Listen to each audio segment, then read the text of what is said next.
turabasuhuje mwahisemo neza ko mwahisemo gukurikira amakuru ya Igika TV Rwanda. Uyu ni umwanya tugarutse ngo tubagezeho amakuru agezweho muri aka kanya. Uyu munsi tutariki ya 12 z'ukwezi kwa kabiri umwaka wa 2025. Amakuru yacu turaza kubabwira ko umusaza w'imyaka 77 akurikiranyweho icyaha cyo gusambanya umwana w'imyaka 13 mu karere ka Bugesera. Tutari twava mu karere ka Bugesera turaza kubabwira ko umusore w'imyaka 21 yafashwe atetse kanyanga. Nyuma yaho turaza kwambuka imipaka y'u Rwanda tubwire ko Afrika y'Epfo mu minsi ishize yohereje izindi ngabo ndetse n'ibikoresho bya gisirikare muri Repubulika Iharanira Demokarasi ya Kongo. Tutari twava muri Kongo turaza kubabwira ko ingabo za FARDC n'iz'u Burundi bari mu myiteguro yo kugaba ibitero karundura kuri M23.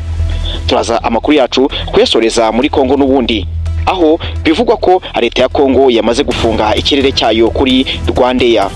Aya makuru n'ayandi reka tugaruke tuyarambura mu kanya. Ngiye nitwa The Fresh.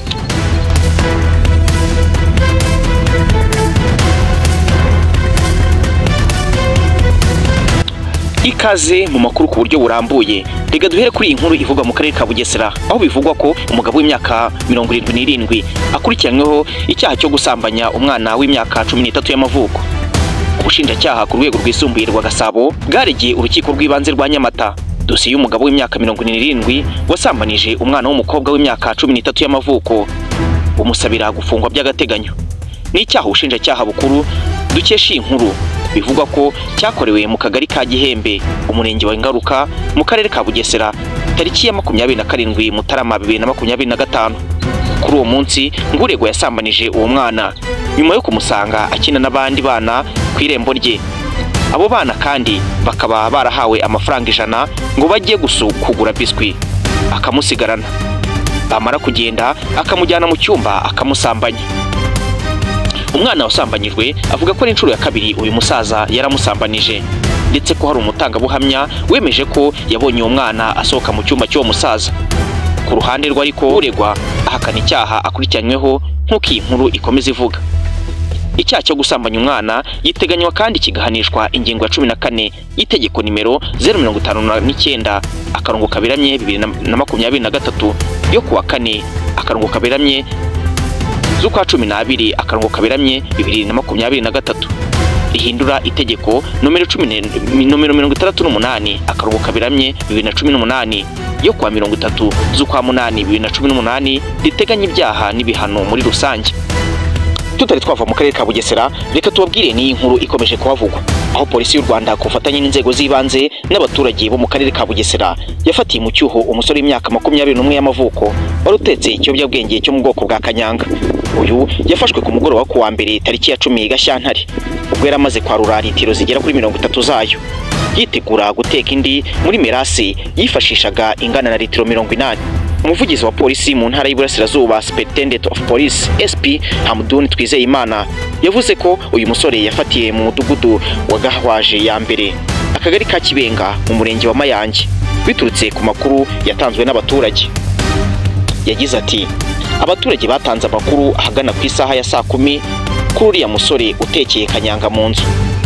Bakimara kubona ayo makuru ku bufatanye n'inzego z'ibanze, abapolisi bahise bajyayo basanga koko uwo musore amaze kwarura litiro 30 zari mu majerekani 2 yitegura no guteka iyindi, niko guhita atabwa muri yombi. SP Twizeyimana yongeye kuburira abishora mu gukora no gucuruza ibiyobyabwenge kubireka bagakura amaboko mu mifuka bagakora ibibateza imbere. Uyu yagize ati ibiyobyabwenge birimo urumogi, kanyanga n'izindi nzoga zitujuje ubuziranenge, uretse kuba byangiza ubuzima n'intandaro y'ibyaha bihungabanya umutekano w'abaturage nk'ubujura, gukubita cyangwa gukomeretsa, ihohoterwa rishingiye ku gitsina n'irikorerwa abana n'ibindi. Twaburira ababyishoramo kubireka bagakora imirimo yemewe ishobora kubateza imbere kuko bishobora kubahira koko bidashobora kubahirana n'ubusa. Uyu yakomeza ashimira abatanze amakuru yatumye iriya kanyanga ifatwa itarakwirakwizwa mu baturage, asaba ko abaturage bo muri rusange gukomeza ubufatanye mu kwicungira umutekano bakumira ibyaha. Uwafashwe n'ibikoresho yafatanywe yifashishaga byashyikirijwe urwego rw'ubugenzacyaha RIB kuri sitasiyo ya Mayange. Kanyanga yafatanywe imenerwa mu ruhame nyuma yo kwibutsa abaturage ingaruka zayo ku buzima. Amakuru yacu reka tuyakomereze hakurya y'imipaka y'u Rwanda, aho muri Afurika y'Epfo mu minsi ishize bivuga ko bohereje izindi ngabo n'ibikoresho bya gisirikare muri Repubulika Iharanira Demokarasi ya Kongo nyuma yo kuhapfushiriza abasirikare 14. Namakuru ibiro ntaramakuru Reuters by'Abongereza bivuga ko byahamirijwe n'amasoko ya diplomasi na politike. Afurika y'Epfo yohereje ingabo ziyongera mu gihe hari ubwoba bw'uko intambara ikomeje kubera mu burasirazuba bwa Kongo Kinshasa ishobora gufata indi ntera. Amakuru yerekana ingendo z'indege yerekana ko hari indege imaze iminsi ikora ingendo hagati ya Afurika y'Epfo na Lumumbashi. Umwe mu badepite bo muri Afurika y'Epfo yabwiye Reuters ko i Lumumbashi hamaze kugezwa abasirikare b'iki gihugu bari hagati ya 700 na 800.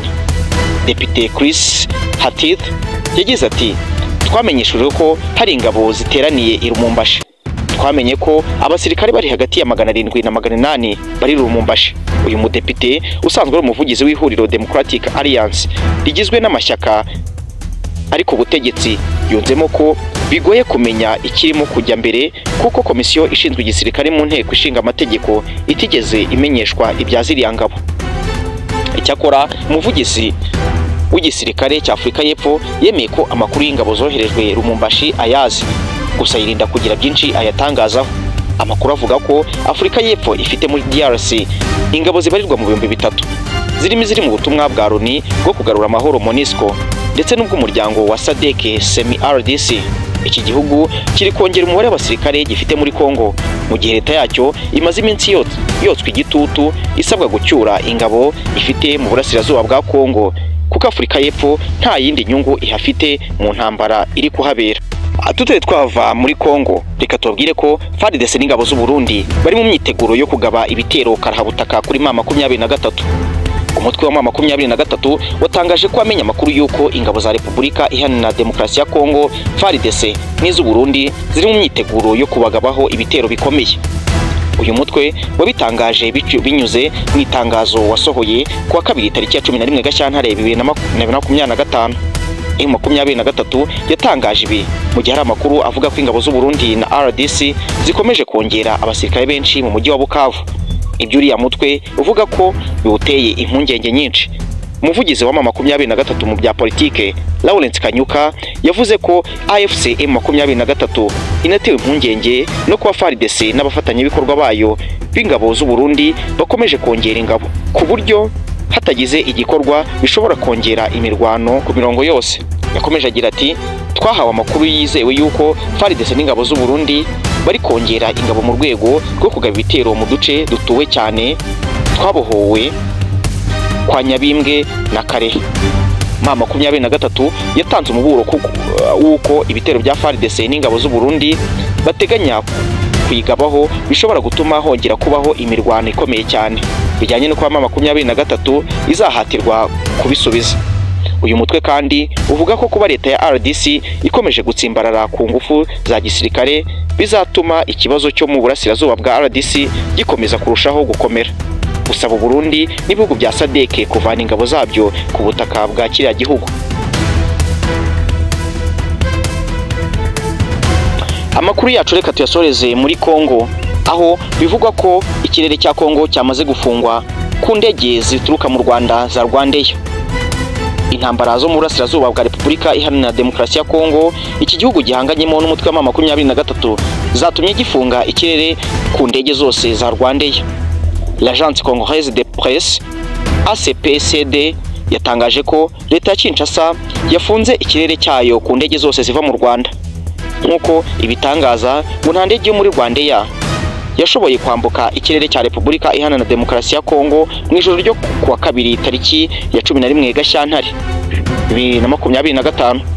Yakomeje itangaza ko kuri ubu kugera i Londres mu Bwongereza indege zo mu Rwanda zambuka ikirere cya Kongo, no kuri ubu aho gukora amasaha 7 y'indege ubu abagenzi bizajya bibafata amasaha 9 cyangwa amasaha 2 arenga. Ntacyo leta y'u Rwanda cyangwa Rwandair baratangaza kuri iki cyemezo cya Repubulika Iharanira Demokarasi ya Kongo cyo gufunga ikirere ku ndege zo mu Rwanda. mu mpera za Gicurasi binyuze mu muvugizi wa Repubulika Iharanira Demokarasi ya Kongo Patrick Muyaya yatangaje ko bahagaritse ingendo zose za Rwandair muri iki gihugu mu bice bya Goma, Lumumbashi, Kinshasa, aho bavuga ko u Rwanda rutera inkunga umutwe wa 23 ubwo yari mu birometero 20 by'umujyi wa Goma. Ni kenshi leta ya Kinshasa yagiye ivuga ko u Rwanda rufasha umutwe wa 23 ariko u Rwanda buri gihe rwagiye rubihakana, rugasaba ko iyi leta yaganira n'umutwe wanamaze kwigarurira umujyi wa Goma mu byumweru 2 bishize, ukaba ukomeje imirwano werekeza muri Kivu y'Amajyepfo.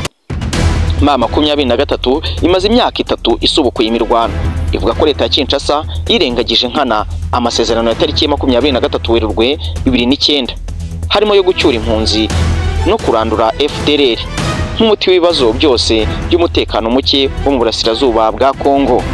Nge nitwa The Fresh, amakuru nk'aya nakagaruka kandi subscribe ndetse nimba ukunze ibiganiro byacu udufashe kubisangiza n'abandi. Hasta la vista.